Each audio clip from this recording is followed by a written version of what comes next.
Mas a gente também observou que existem muitas atletas que planejam a sua maternidade num período em que elas podem, por exemplo, engravidar, ter o filho e voltar às competições que seriam para atletas olímpicas, né? Aquele período de intervalo de 4 anos entre uma Olimpíada e outra, e muitas conseguem retornar à sua performance.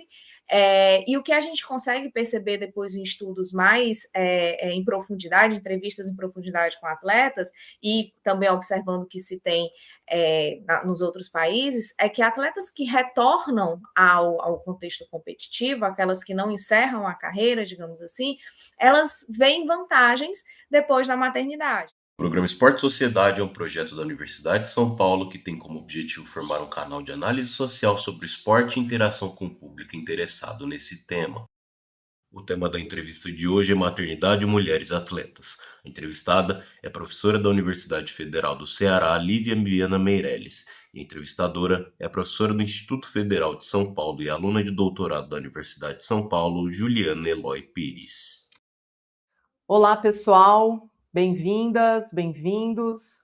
Meu nome é Juliana Eloy, sou professora de Educação Física no Instituto Federal de São Paulo, sou doutoranda pelo Programa de Educação da USP de Ribeirão Preto e sou membro do GEPESP, Grupo de Estudos e Pesquisa em Aspectos Socioculturais e Pedagógicos do Esporte. Hoje estou aqui para mediar mais um episódio do projeto de extensão Sociologia do Esporte ao Público, Universidade e Comunidade em Diálogo. O objetivo desse projeto é promover um canal de análise social sobre o esporte, dialogando com pesquisadoras, pesquisadores e profissionais que atuam no campo esportivo sobre temáticas relevantes que envolvem esporte e sociedade. O tema de hoje é maternidade e esporte de alto rendimento, e para conversar com a gente sobre essa temática, teremos a participação da professora doutora Lívia Viana. A professora Lívia Viana é mãe de 2 adolescentes, do Guilherme e da Gabriela, tem pós-doutorado em Ciências da Saúde pela Universidade Rei Juan Carlos, em Madrid, é doutora em Psicologia Social pela Universidade Estadual do Rio de Janeiro, é psicóloga e mestre em Psicologia pela Universidade Federal do Ceará, especialista em Psicologia do Esporte, credenciada pelo Conselho Federal de Psicologia, foi psicóloga da Seleção Feminina e Masculina de Futebol Adaptado, é professora adjunta do curso de Educação Física no Instituto de Educação Física e Esportes da Universidade do Ceará, e coordena o Laboratório Cearense de Psicologia do Esporte e do Exercício. Então, professora Lívia, gostaria de agradecer a sua participação no projeto, agradeço também toda a disponibilidade, a atenção e os esforços que foram feitos para que o nosso diálogo se tornasse possível no dia de hoje. Seja muito bem-vinda para o nosso bate-papo. Obrigada, agradeço, acho que é um tema que me encanta e vai ser muito bom trocar, né, nesse canal. Bom, professora, para a gente começar, acho que o título, né, do projeto é Sociologia do Esporte ao Público, mas, de uma forma geral, a gente recebe convidadas e convidados que atuam com diferentes linhas teóricas, diferentes epistemologias do conhecimento, né? E nas suas pesquisas você se utiliza da psicologia social do esporte. Então, eu gostaria que você pudesse falar um pouquinho para a gente como essa abordagem teórica contribui para a análise dos fenômenos que você vem investigando. Certo. Primeiro, a gente entender, né, que a psicologia do esporte, ela atua, lida e estuda com um fenômeno cultural e social, né, que é o esporte, os diversos tipos, o contexto esportivo que atravessa a nossa sociedade em diferentes níveis, desde o lazer, educação, alto rendimento, né? Então, por isso, assim, a gente já considera, né, que a psicologia do esporte, ela é uma psicologia, a gente pode considerar uma psicologia social do esporte. Mas, tendo em vista o conceito em si, né, é importante a gente entender que a psicologia do esporte não trata só os fenômenos esportivos a partir de características como ansiedade, lesões esportivas ou algo que possa estar relacionado somente diretamente com o indivíduo atleta, né? A gente está trabalhando com fenômenos que atravessam, né, as diversas possibilidades daquele indivíduo dentro de um contexto social.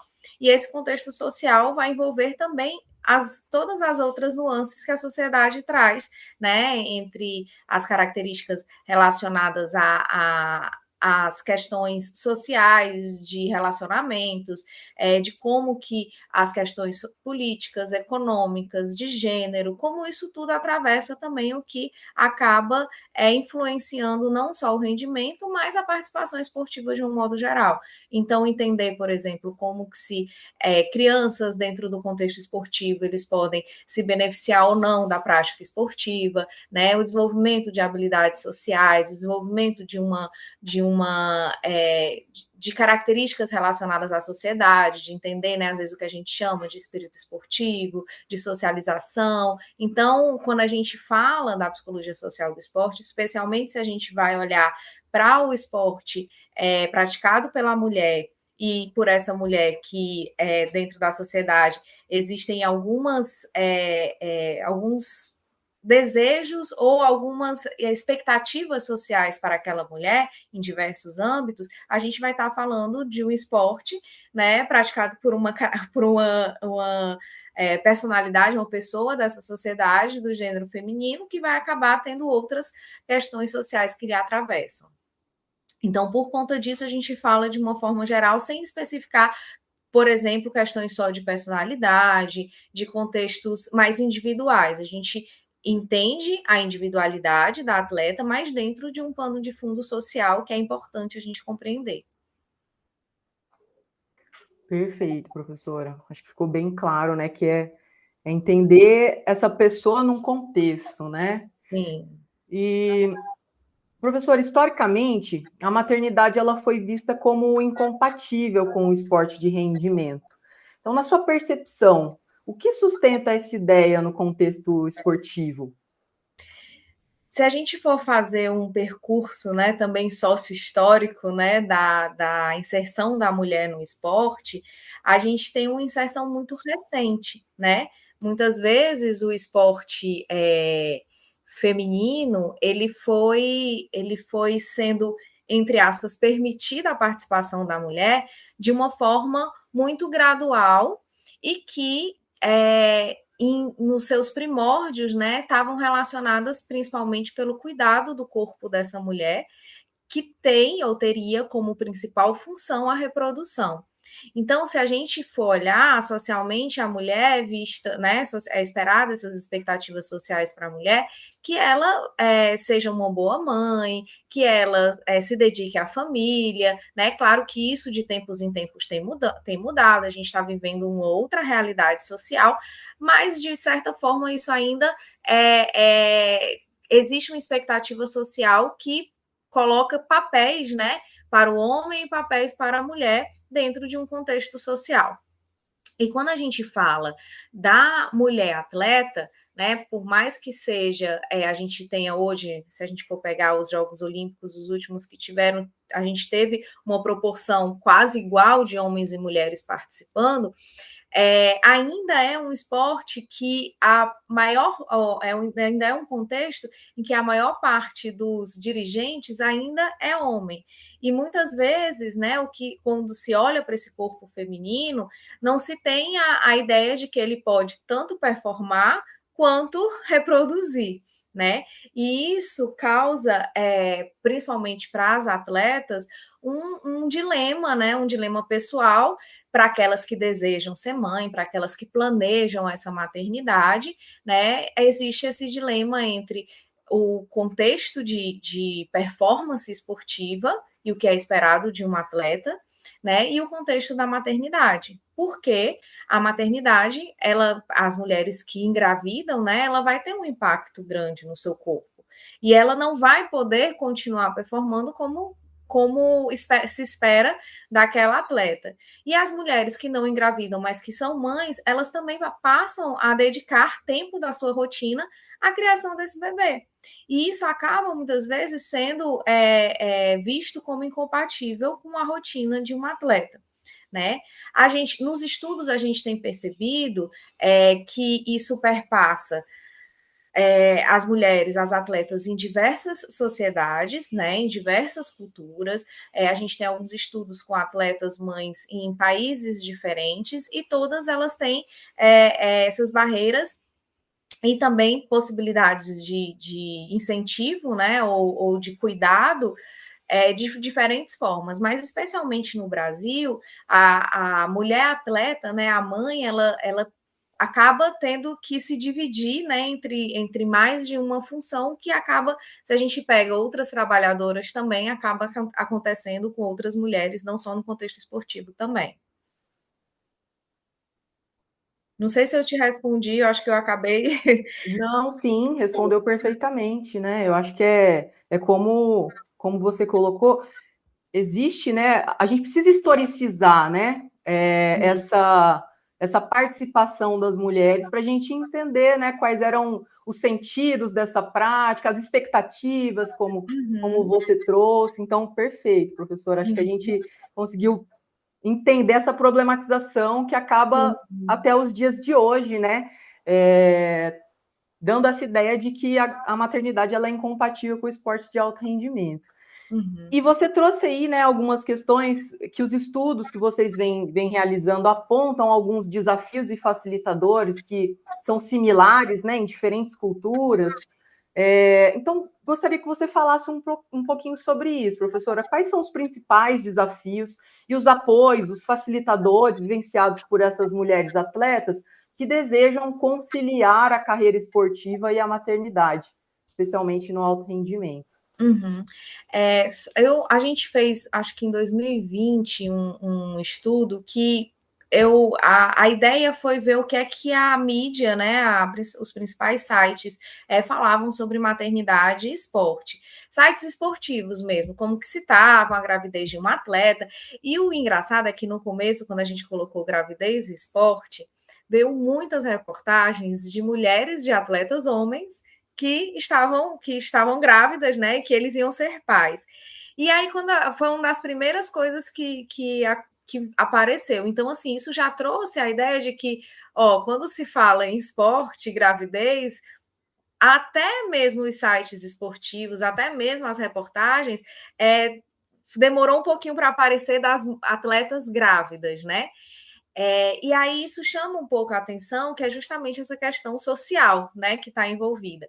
E quando começou a aparecer realmente as reportagens de atletas que engravidaram, que ou planejaram ou tiveram uma gravidez não planejada, quando a gente ia olhar os comentários, né, eram comentários que tinham relação com acabou a carreira, não vai mais conseguir voltar à sua performance anterior. Então, assim, isso demonstra que existe uma questão, né, social muito, muito forte relacionada a esse corpo dessa mulher, né, atleta para a performance, né, no alto rendimento. E uma das coisas que a gente percebeu é que muitas vezes as próprias atletas, aquelas que querem engravidar, né, ou que desejam ser mãe, elas planejam, principalmente as de alto rendimento, elas conseguem, isso é um facilitador, né, conseguem fazer um planejamento dessa gestação. E muitas vezes esse planejamento é para o fim da carreira esportiva. Então, aquela atleta, quando imagina que está, né, normalmente passou por uma Olimpíada ou uma Copa do Mundo, e aí tenta, né, ter esse bebê, ser mãe, depois dessa gestação. Mas a gente também observou que existem muitas atletas que planejam a sua maternidade num período em que elas podem, por exemplo, engravidar, ter o filho e voltar às competições que seriam para atletas olímpicas, né? Aquele período de intervalo de 4 anos entre uma Olimpíada e outra, e muitas conseguem retornar à sua performance E o que a gente consegue perceber depois em estudos mais em profundidade, entrevistas em profundidade com atletas, e também observando o que se tem nos outros países, é que atletas que retornam ao contexto competitivo, aquelas que não encerram a carreira, digamos assim, elas veem vantagens depois da maternidade. Então, vantagens como melhora na concentração, lidam melhor com frustração, conseguem otimizar melhor o tempo, como se elas estivessem naquele contexto de treino, elas precisassem otimizar, aproveitar ao máximo, porque agora a rotina delas é dividida, né, com a maternidade. E isso é um ganho psicológico, a gente entende isso como um ganho psicológico. É um processo em que a atleta mãe, ela precisa passar por o que a gente chama também de uma transição de carreira, né? Então, ela precisa ter novas metas, pensar em rotinas diferentes, como, por exemplo, quando a gente fala de transição, a gente fala, às vezes, numa mudança de categoria, né? Do um atleta juvenil para um atleta profissional. Ele vai mudar a sua rotina. Quando a atleta é mãe e volta para a performance no alto rendimento, ela vai fazer essa transição. Então, são novas expectativas, novas metas, vantagens que tem quando aquela atleta, ela é uma atleta já de alto rendimento, que tem patrocinadores, um clube que a apoia, treinadores que entendem essa nova rotina, esse planejamento, essa transição vai ser mais fácil, entre aspas, né? Vai ser um pouco menos difícil. E as barreiras principais são para realmente aquelas atletas que, e aí às vezes a gente vê, infelizmente, em esportes que não tem tanta visibilidade, não tem tanto valorização financeira. Então, as principais barreiras é a questão financeira, porque muitas vezes essas atletas, no período de pós-parto, elas às vezes param de receber o salário, perdem patrocínios e não tem, né, esse apoio. Então, quanto menos apoio social essa mãe tem, mais difícil vai ser esse retorno. E acaba sendo um pouquinho cruel, porque acaba sendo um esforço individual, o que deveria ser um esforço social, né? Então, as barreiras principais são a questão, principalmente a questão financeira, e de apoio mesmo, de compreensão dessas mulheres. O que a gente percebe é que quanto mais atletas de grande renome falam sobre isso ou engravidam durante a sua performance esportiva, mais vai se tendo a ideia de que, a mulher realmente pode retornar, né, ao contexto esportivo de alto rendimento se tiver esse apoio. Então, existem casos, né, de atletas como Serena Williams, atletas, né, que uma atleta do atletismo que era patrocinado pela Nike e ela perdeu o patrocínio, foi um caso que ficou, foi bem divulgado nas mídias, e aí a Nike ela teve uma nova ideia de como que seria esse apoio às mulheres. Então, por conta de algumas visibilidades, a gente percebe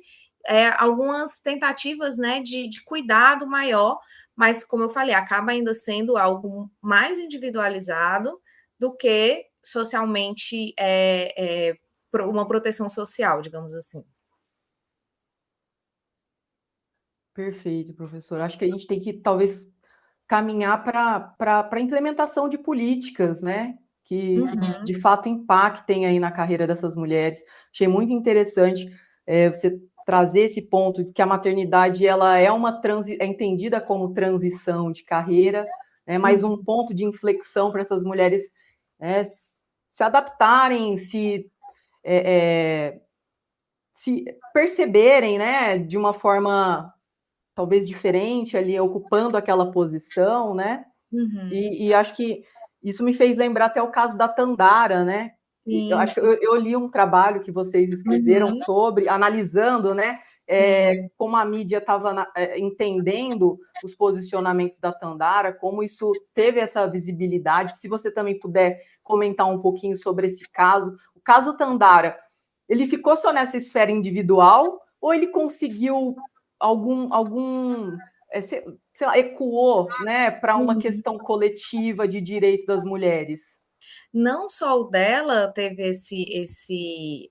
essa repercussão, né, como outros casos também, né, fizeram com que se repensassem novas políticas, né? Então, assim, realmente foi um ganho que, pelo menos pelos nossos estudos, né, a gente não fez nenhuma entrevista especificamente com a atleta, mas a gente analisou tanto as questões jurídicas como esportivas, o que saíram sobre o caso. O que a gente percebeu é que ela realmente conseguiu um ganho importantíssimo, juridicamente falando, porque o que aconteceu foi que principalmente os patrocinadores, que pelo que a gente analisou, era mais de 80% do valor financeiro que ela recebia, eles pararam de pagar. Então, uma proteção social seria isso, ter essa garantia, né, como a gente tem as nossas leis trabalhistas, para qualquer outro trabalhador, a mulher, ela garante, né, o seu emprego por pelo menos 5 meses após o nascimento do bebê. E com as atletas não acontece isso. E a gente já vê algumas mudanças previstas, tanto no Bolsa Atleta, quanto algumas confederações, por exemplo, posso dar o exemplo da Confederação Brasileira de Vôlei, teve mudanças também, e tem mudanças em relação às resoluções, né, desde 2023. Se eu não me engano, os clubes, eles têm a obrigatoriedade de manter, né, esse vínculo empregatício também. A Confederação Brasileira de Vôlei, como eu ia falando, ela já teve uma mudança também em algumas resoluções. Por exemplo, a atleta de vôlei de praia, quando ela saía, né, ela perdia o seu ranking. E agora, se elas saem por conta da maternidade, elas podem retornar com a sua mesma classificação de antes. Isso é um ganho muito grande, porque ela não precisa, né, percorrer todo um caminho até chegar como era antes, até chegar de novo ao ranking que ela estava, né? Então, isso são questões de políticas públicas que vão mudando quando se percebe que existiam algumas injustiças. Ainda precisa caminhar para muitas mudanças, mas já existem, né? Tanto grandes patrocinadores mantêm, como a gente já tem no Bolsa Atleta essa previsão de manter se a atleta ela se afastar por conta da gestação. Os clubes também estão tendo mais esse cuidado, né? Mas ainda são questões, tem tanto resoluções previstas, né, na legislação brasileira, quanto resoluções internas de cada confederação. Então, a gente já viu algumas do handebol, voleibol, né? Então, isso tem dado um pouquinho mais de segurança para essas mulheres. Porque, assim, a gente precisa entender que não se trata só dessa transição no pós-parto, né?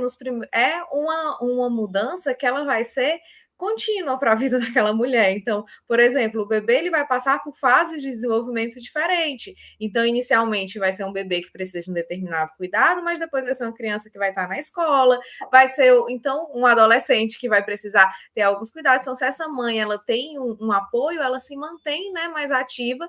E o que as mulheres falam, as atletas, pelo menos as que a gente entrevistou, é que o esporte faz parte da sua identidade e elas querem, né? Muitas querem voltar para esse contexto, né? Aquelas que algumas desejavam ter filhos só depois da gestação, ou só depois da carreira, do final da carreira, colocam exatamente que existem para ela, para algumas era incompatível, por exemplo, pensar numa rotina que ela precisava se dedicar tanto, que é a rotina de atleta, e ser mãe, que é outra rotina que você precisa se preocupar muito. Então, algumas, por poderem, né, ter esse planejamento, conseguem fazer essa transição, inclusive para o final da carreira. Mas aquelas que desejam continuar, é importantíssimo que se tenha essas políticas públicas. Perfeito, professora. Só para contextualizar para quem nos acompanha, né? O caso da Tandara, a Tandara era uma jogadora de vôlei, né? Que acabou optando, organizando aí, planejando a sua maternidade durante, né, a atividade no voleibol. Uhum. E ela teve alguns direitos, assim, digamos, perdidos, né? Sim. Que resultaram em perdas salariais, né? Bem impactantes, né? Uhum. E para quem quiser saber um pouco mais, até abri o trabalho aqui da professora Lívia, Relações de Trabalho e Maternidade no Contexto Esportivo, um estudo de caso. É isso mesmo, professora? Isso, a gente fez o estudo de caso e, assim, viu algumas reportagens da própria atleta, né? Reportagens falas dos questões jurídicas, né, relacionadas a isso. E uma das coisas que a gente percebeu, por exemplo, é que eu acho que ela teve não teve um apoio tão grande, inclusive, de ir atrás dos seus direitos trabalhistas, né? Mas que o ganho foi importante para algumas outras mudanças também. Então, assim, como eu falei, o que é ruim é que muitas vezes acaba sendo uma luta muito solitária, individual, né? Então, ela passou por uma questão, pelo menos pelo que a gente observou nas reportagens abertas, né? Que teve não foi pouco tempo, assim, acho que andou por alguns anos, né, uns 2, 3 anos, até ela conseguir realmente esse direito, e abriu precedentes, né, para outras atletas também. Então, assim, acaba tendo muita crítica do clube, de colegas, né? Eu acho que acaba acontecendo isso, mas que é importante para a gente entender, porque no Brasil a ocupação atleta ela existe, mas ela não é uma profissão regulamentada, pelo menos até, não sei como é que está agora, mas até onde a gente viu para essas reportagens, e aí isso acaba que os clubes eles não precisam assinar uma carteira, por exemplo, de trabalho com a ocupação atleta. Isso acontece com atletas de futebol, feminino e masculino. Os clubes, os atletas, eles têm essa proteção social, e isso traz uma questão que é jurídica também. Então, assim, é como se os clubes eles só precisassem, fossem obrigados a assumir as legislações trabalhistas quando existe uma profissão regulamentada. E o que eticamente ou socialmente deveria, né? Esse clube, mesmo que, já que aquela atleta presta serviço, porque a gente entende, né, a atleta como uma trabalhadora, né? Então ela se dedica, ela tem a sua rotina, boa parte do seu trabalho, ele do seu dia, né? Ele é dedicado a esse trabalho, muitas vezes a sua vida toda é dedicado, né? Então, assim, são questões de trabalho que o esporte ele precisa ser visto, né, como um trabalho, uma ocupação.